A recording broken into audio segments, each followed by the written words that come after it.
Hello everyone, and welcome back to Wargame Red Dragon. Today we have a 2v2 on Straight to the Point. I'm on the same team as my friend Vines, while Boomer and Woggle, both known to the channel, are going to be playing against us. So I'm being the worst kind of person possible, and I'm going all in for Cheriton, which of course would give me a land reinforcement point on the enemy side of the map and make life absolutely abysmal for my opponents here. On the other side of things, though, if this is spotted and taken out, I will be very, very sad. So I have an F-18C.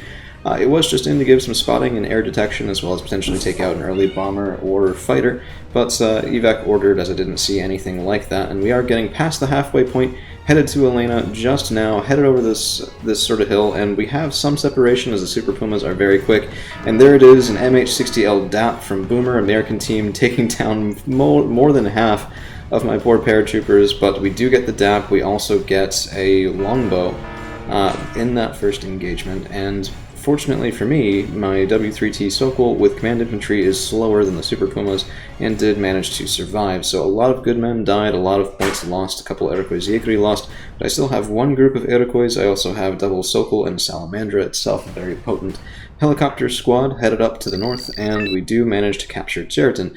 In the meantime, Vines is just doing the normal thing, so we have a couple of BMP-2s carrying infantry, a tank, recon vehicles, and AA padding out center and the eastern side of the map. No real great enemy presence in Elena as of yet, and they had to be panicking a little bit as stuff gets locked down in Cheriton, but the BMP-2s are engaged, one of them taken out, and of course the Mochutsen were not out yet, so we do take a bit of damage there. But T-72S anchoring this position is going to cause Woggle a lot of problems here. He probably thought he could get there a bit faster than he could. It looks like mechanized, so probably just used to motorized play and didn't realize his transports were quite as slow as they are. In the meantime, I'm bringing in infantry here, so I have a couple units in Musties, of course very cheap, very capable transports there, but the main meat of the issue now, while things get settled, is of course right here, front and center. We have a Snezka, excellent fire support as always, T-72 taking a couple of shots, but just the sheer number of infantry fighting vehicles and enemy vehicles taken down by Vimes is truly impressive, and that Snezka, I mean, I swear that thing does excellent work.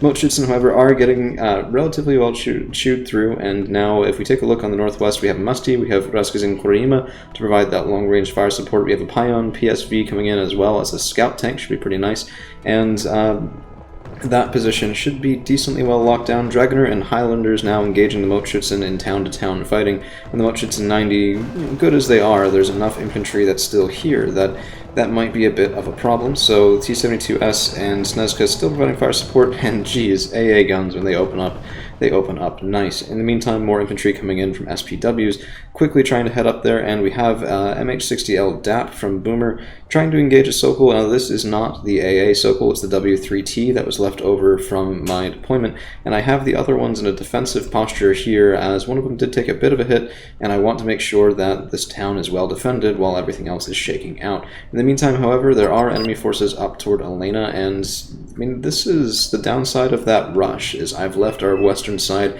completely open, so an attack marker going in, trying to tell Vimes, hey, there's something over there, we need to take care of it, but Rangers taken out, Mochutsen still somehow holding, and there are more in the woods. Jeez, I had expected the Highlanders to kill them, but I think that flak SFL is just grinding through whatever infantry is up there. Of course, the Highlanders do have excellent range, and so the T-72S down to a single hit point, and let's see, yes, that is enough to take it down. So these guys, of course, do carry Erics, which are the higher range option, but stunned there, not able to land against the FLA, and look at that. I mean, a single volley taking these guys down all the way to a single man left.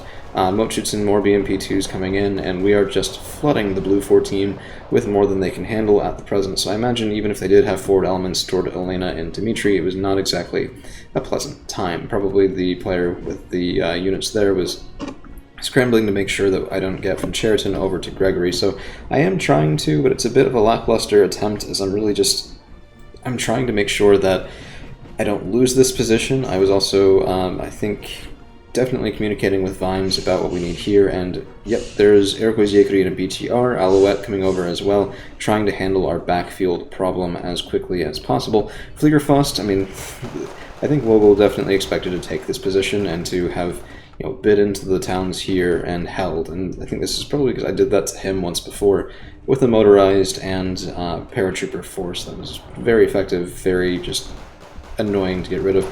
However, there is artillery coming in, and that will pound into the Motorschützen. Kind of surprised that last shot didn't do much damage, but now they are a little bit past it.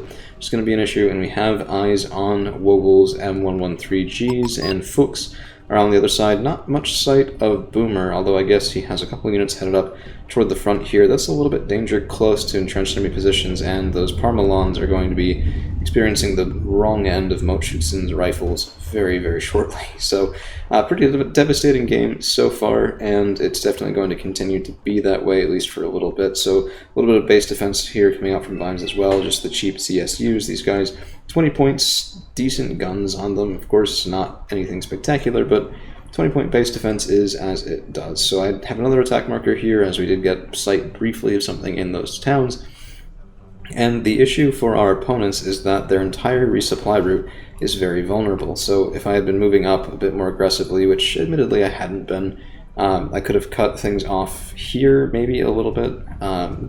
Would have been quite a challenge, but I don't know. I wanted to make sure that we had this side of things well in hand, and so Vimes and I are just being a little bit cautious, a little bit maybe more cautious than we need to be at the moment, but still, better safe than sorry. I also have Yekri coming in XA 185 KTs, so that's at least some sort of solid backbone, and the KTs provide excellent fire support. Fuchs Milan's getting those ATGMs online, and SPWs will be suffering a little bit, and I finally do have Iroquois Yekri over here to handle helicopters. I also have a Sokol there just to stand by and make sure if something gets shot, it's not something I care about, and these should be Reneko Yekri in the Super Pumas. Of course, Special Forces never go too awry. Pioneers, meanwhile, engaging with Motorschützen, and I don't particularly like Pioneers. I think those are the ones with the flame throwers, not flame launchers.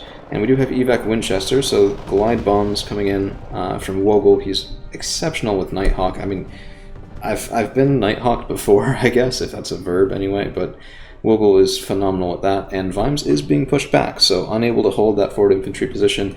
The other Motorschützen have either been killed or forced to retreat, and we're stuck in Elena a bit more than I guess we probably thought probable. Motorschützen, of course, do grind through those guys pretty quick, but Pioneers, I mean, here's the thing. Well, do we not have vision on them for some reason? I can't get information on it. Yeah, I mean, just not performing up to snuff for infantry-to-infantry fighting. So in the meantime, Iroquois Yekri are going to be moving through the woods here. If they can get those Iglas and Apolas missiles online, we of course will have a very nice time denying our opponents resupply through Fetter. Super Pumas in the meanwhile moving around the back side, and there's nothing in them. The Reneko Yekri have already been unloaded, but I was just seeing what I could do. Becoming a bit of a sneaky bastard here, and it's not a good thing. F-18C also just trying to deny a couple of things, and we do encounter some Dragoner in the woods. Not an ideal engagement for Iroquois as they don't have a tertiary weapon, so that MG3 does give a bit of an edge, but the Yadamatic is a very nice tool and able to grind through those guys pretty quick. So Iroquois, however, expensive piece, a nice bit of infantry I didn't want to get mortared or otherwise destroyed. So I am repositioning them to the other side to make sure that there's no counterfire coming in that will be able to take those guys out. In the meantime, Vimes has been able to pretty well secure our side of the river in Elena, so those Dynas... Jeez, okay, well, that's not what you want. The Dyna did pay the iron price, as it were, but Motorschützen are going to be very hard to dislodge from that side of the town. Iroquois is also backing them up, and KTs and Yekri, just should anything bad happen, even further than that. More infantry coming out in SPWs, and Vimes told me, I think, after the match, that was basically all he felt that he did this entire game, is just send infantry into the grinder.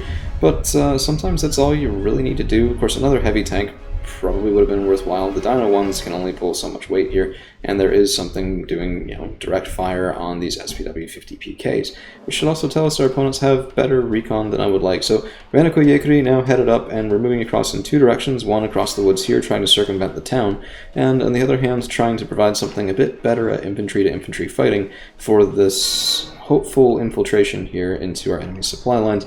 If we can cut them off there, they have to go all the way through Anna to resupply into Fetter, if at all. And it also does give me, well, it would give me a relatively good grip on the entire mountain system. So that is what I'm hoping for, and of course we do have about 9 or so minutes left. H1J Cobra, this actually made me really kind of sad. So the Silco is going after him, but this guy, if he opens up on my Ranico, would have an absolute field day. And there it is, he's aiming. A little bit hard to have that aim in the woods, and he doesn't even need it, because there comes another Nighthawk.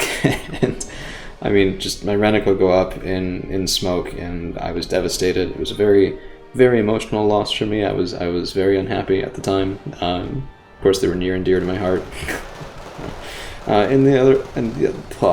Easy for me to say. On the other hand, Ranico Yekri are engaging with Dragoner and really showing the value of those elite infantries that Dragoner just get absolutely ripped through. However, those M72 laws probably should have come out at this point, as we are being engaged by armor, and there they are, coming out and killing, let's see, what was that? Oh, this looks like an IFV, probably a Lux by the silhouette, but not entirely sure.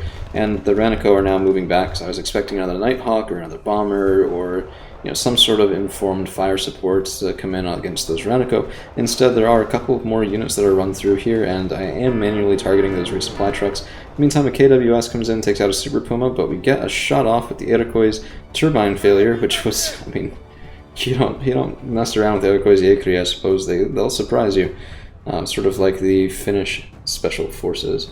So, H1J Cobra is coming up and forward, and of course the musties that are spotted have been taken out. So those rocket pods proving their worth once more. And I am bringing out a bit of an answer here. Ito 90s are wonderful anti-helicopter, not to mention the Iroquois Yekri getting within range again, but a swing and a miss there, which is a bit unfortunate, and they're running out of Iglas. And, those guys were able to escape. H1J Cobra, of course, does have, I believe, very good optics. No, just good. Interesting. I guess you gotta pay for that excellent payload one way or another. But at this point, the game was pretty much stranglehold, and really not much that the Blue 4 team could do to get out of it. So there is a bit more maneuvering, positioning, but it is unfortunately a bit of a dull sort of hold, we win for the rest of the match. So this is all we've got for you guys today. Thank you all for hanging around, and we'll see you again real soon.